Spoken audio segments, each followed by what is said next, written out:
Tissue Kumar అని ఒకడున్నాడంట. వాడు కూడా జాబ్ చేస్తాడంట. వాడు కూడా జాబ్ చేస్తాడు. వాడు ఉదయం వెళ్లి సాయంకాలం వస్తాడు. రాత్రంతా నైట్ షిఫ్ట్ ఎళ్తాడు. ఈ ఆడోళ్ళకి ఇదేం పోయేకాలం తెలీదు కదా నాన్న.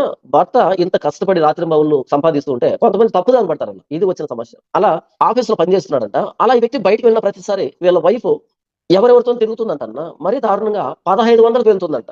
మరీ దారుణంగా 1500కి వెళ్తుందంట. ఇది ఈ వ్యక్తికి తెలిసిపోయింది. తెలిసిపోయి వాళ్ళ మీద కేస్ పెట్టాడు. అయినా సరే ఈవిడ మారలేదన్న. ఈవిడ మారలేదు.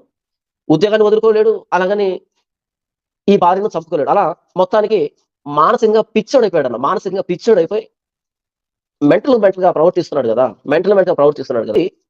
ఆయన భార్య చేసినటువంటి ద్రోహానికి మతిస్థిమితం లేకుండా ఎలా తయారయ్యాడంటే, ఈ భార్య వ్యభిచారం చేస్తూ ఉంటే, మానసిక పరిస్థితి సరిగ్గా లేనటువంటి ఈ వ్యక్తికి ఆ మందులు కొనాల్సిన పరిస్థితిలో నేను చేయగలిగాను. పాస్టర్ జాన్ పాల్ గారికి ఒక సూటి ప్రశ్న నేను అడుగుతూ ఉన్నాను. ఇదే మాట మీ యొక్క ఫ్యామిలీ గురించి వేరొక దైవ సేవకుడు ఎవరో వచ్చి మాట్లాడితే మీరు ఎలా రిసీవ్ చేసుకుంటారు?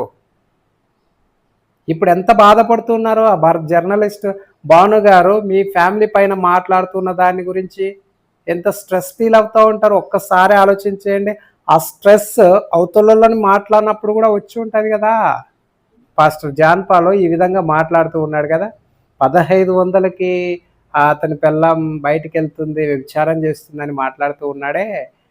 అదే మాట నిన్ను మాట్లాడితే నువ్వు ఎలా తీసుకుంటావు పాస్టర్ జాన్ పాల్? ఒక్కసారి ఆలోచించే. అతను మాట్లాడలేక కాదు, కేవలం దేవుని యొక్క ప్రేమ అతన్ని ఆపివేస్తూ వచ్చింది. దేవుని యొక్క ప్రేమ అతన్ని ఆపివేస్తూ వచ్చిన దాన్ని బట్టి తన నోటిని అతను కంట్రోల్ చేసుకోగలుగుతూ వచ్చాడు. కానీ తను కంట్రోల్ చేసుకున్నా కానీ తన దేవుడు ఖచ్చితంగా తనకు న్యాయం చేస్తాడు కదా. ఇక్కడ దేవుని యొక్క వాక్యము ఖచ్చితంగా నెరవేరుతూ వచ్చిందని చెప్పుకోవాలి కదా.